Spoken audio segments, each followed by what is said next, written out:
Bonjour, bienvenue sur cette vidéo. On va parler de comment choisir sa machine. Voilà, j'ai plusieurs machines sur mon plan de travail. Elles sont toutes de générations différentes et de mécanismes différents. On va en parler un petit peu pour vous orienter vers votre potentiel choix de futures machines. Je vais commencer par la première génération, c'est la machine à bobine. La machine à bobine, c'est les machines les plus archaïques qui existent aujourd'hui. Elles fonctionnent par impulsion électromagnétique et par magnétisme avec ces bobines là qui vont attirer en fait cette lamelle vers le bas et l'impulsion électrique qui se fait par cette petite tige là. Alors les machines à bobine, à savoir, quand vous en achetez une, elles correspondent vraiment à un type de travail. Elles ne sont pas polyvalentes. Certaines correspondent au lining, certaines au shading, certaines au remplissage de noir ou de couleur. Il y en a d'autres qui existent. Celle que j'ai dans les mains là, elle correspond au lining.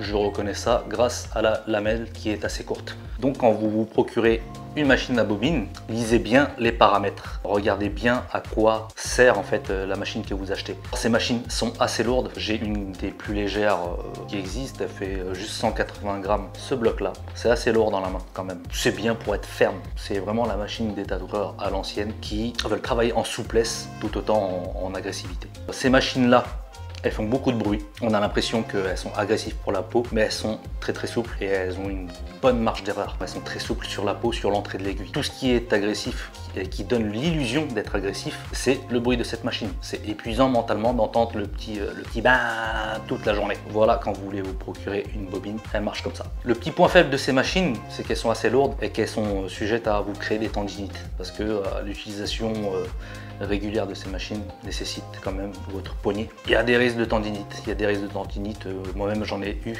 parce que j'ai commencé avec ces machines pendant la première année de mon exercice, j'ai tourné à la bobine. Elles s'utilisent avec des aiguilles standards qu'on appelle aiguilles traditionnelles. Je tiens à préciser que ça c'est du matériel de test qui n'est pas destiné à être utilisé sur un client. C'est du matériel à usage unique. Les aiguilles traditionnelles, elles sont soudées sur de grandes tiges, ce qui va me donner du mouvement. Voilà pour ces machines là. Deuxième génération, le deuxième type de machine que j'ai eu, c'est la machine rotative. Elles sont très bien pour débuter parce qu'elles sont déjà beaucoup plus légères. Elles gardent le même format avec le même recul que les machines à bobine, mais c'est beaucoup plus léger parce qu'ils ont amélioré en fait les matériaux utilisés pour la création du boîtier. Ils sont passés à de l'acier aéronautique, du plastique et autres matériaux très légers. Voilà, on passe directement de 180 grammes à une centaine de grammes. Toujours pareil, ça s'utilise avec ces aiguilles standards qu'on vient fixer là. Contrairement à la machine à bobine, celle que j'ai là, c'est une Stigma Hyper V3. Celle-là, elle est versatile, on peut l'utiliser autant pour le tracé, autant pour l'ombrage, autant pour le remplissage, la couleur, etc.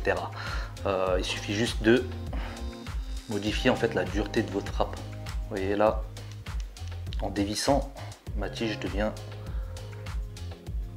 assez souple. Et en la vissant au max, elle devient rigide. Ça correspond à une frappe un peu plus dure, par exemple pour des lignes. Donc cette machine, elle est assez versatile, c'est quand même une révolution dans le monde du tatouage. À l'époque, c'est bien pour travailler. On a moins de tendinite et ça c'est cool. Mais après le système quand même d'aiguilles standard reste quand même assez archaïque. Ça remplace l'élastique qu'on utilise pour la bobine en général pour stabiliser l'aiguille. Voilà. Pourquoi rotative? Parce que vous voyez très bien que ça tourne et ça ne fait pas ça. Donc voilà pour le deuxième type de machine. Alors troisième type de machine, c'est la machine à cartouche. Ça reste des machines rotatives, mais cette fois-ci avec ce qu'on appelle des cartouches. Les deux premières machines à aiguille standard, c'est juste que c'est chiant de changer le manchon plus l'aiguille qui va avec. C'est pour ça que avec ces deux machines, ça nécessitait qu'on en ait quand même plusieurs sur le plan pour optimiser le temps. Par exemple, même pour la machine rotative qui est extra polyvalente, le fait d'avoir une deuxième ou une troisième machine sur le plan, ce n'est pas de refus parce que le fait de tout dévisser pour changer d'aiguille, par exemple pour passer des lignes aux ombrages, ça prend beaucoup de temps comme protocole. Voilà. C'est pour ça que cette troisième génération de machines, c'est les machines à cartouches. Voilà, maintenant vous n'avez plus l'aiguille soudée sur la tige. Vous allez directement, en fait, mettre ce genre de cartouche directement dans la buse et hop, on est parti. Ça, c'est un confort de travail. Voilà. Quand vous achetez une machine polyvalente, on peut faire autant du tracé, du remplissage que de l'ombrage. On a juste à changer de cartouche. Là, on passe à une machine pour un plan de travail. Voilà. Donc, c'est assez confortable. C'est une révolution vraiment mentale. En début de séance, on se dit, ah, on va préparer avec une seule machine. Ça, c'est super cool. Pareil, ça, c'est une autre génération un peu plus légère. Et c'est de plus en plus léger en vrai. Celle-là, elle est encore plus ergonomique grâce à sa forme. Voilà, on passe vraiment de ce gros bloc à ce gros bloc. Là, on est passé à du 50 grammes. Et ensuite, la dernière génération qui cartonne en ce moment, c'est le format pen. Voilà, c'est le format pen, c'est des stylos. Et c'est toujours à cartouche. Voilà, c'est l'évolution. C'est vraiment l'évolution, c'est le confort. En quoi ça va déterminer alors mon choix de machine aujourd'hui, à savoir les puristes, les anciens vont vous orienter vers un apprentissage de ces machines. Moi, je trouve ça intéressant au niveau de la culture, de les avoir utilisées, de connaître leur méthode de fonctionnement, parce que c'est le père de toutes ces autres machines. Les inconvénients, c'est juste que ouais, c'est assez archaïque, c'est assez bruyant. Aujourd'hui, on est vachement dans le confort. Moi, je ne conseillerais pas forcément d'acheter ces machines, surtout que niveau budget, voilà, vous voyez, il y a beaucoup d'arguments pour les pour et les contre pour chaque machine. Là, il y a un aspect financier derrière. C'est que vous achetez une machine à bobine, il faut en acheter 3 autres derrière. C'est ça le problème. Et on chiffre vite à 1500 €, voire 2000 € pour avoir 4 machines. Une pour l'ombrage, une pour le lining, ça fait vite cher. Pareil pour les rotatives, même si changer l'aiguille, on peut le faire. Hein, on peut le faire, mais ça reste quand même un inconfort pour le client parce qu'il va vouloir changer de machine à chaque fois et tout. Vous allez laisser un petit peu dérougir la peau, ça va sensibiliser au fur et à mesure du temps que vous perdez. Donc c'est pour ça que moi j'aurais tendance à vous orienter vers des machines à cartouche plus rapides d'utilisation pour première machine. Déjà au niveau du budget, on va faire un one shot quoi. Cette machine on va l'acheter 700 € à peu près. Et vous n'aurez pas les 1500 voire 2000 € de budget à acheter 4 rotatifs, 4 bobines. Voilà, elle fait tout. Et c'est le confort de changer de cartouche. Voilà, on peut vite passer du lining au shading, au remplissage en un instant. Tac, hop, on se remet sur la session. Tac, tac, lining, tac, on se remet sur la session. Vous voyez, c'est assez rapide. Donc, alors maintenant, comment choisir les aspects techniques? Ça, c'est un deuxième argument après celui financier. C'est votre longueur de frappe. Voilà, la longueur de frappe, je ne sais pas si vous savez ce que c'est juste le débattement qu'elle va avoir votre aiguille. Chaque machine a ses réglages. Par exemple, là, sur cette machine, je suis sur du 3,5 mm de débattement. C'est le mouvement de l'aiguille. Là, c'est du 4,2. On a un débattement beaucoup plus grand. Voilà. Et ça va influencer votre travail. Ça, je vous invite à regarder ça sur un de mes autres modules qui concerne vraiment le débattement. Mais je dirais que 3,5, c'est ce qu'il y a de plus polyvalent. Voilà. En général, les frappes connues vont de 2,5 mm de débattement à 5 mm de débattement. Voilà. Et 3,5 mm, c'est vraiment le juste milieu entre les deux. Ça rend la machine très polyvalente. Oui, elle ne va pas exceller en tracé ou en remplissage parce qu'il faut un grand débattement, ou en ombrage où il faut un petit débattement pour être le plus fluide possible. 3,5, c'est un juste milieu entre les deux.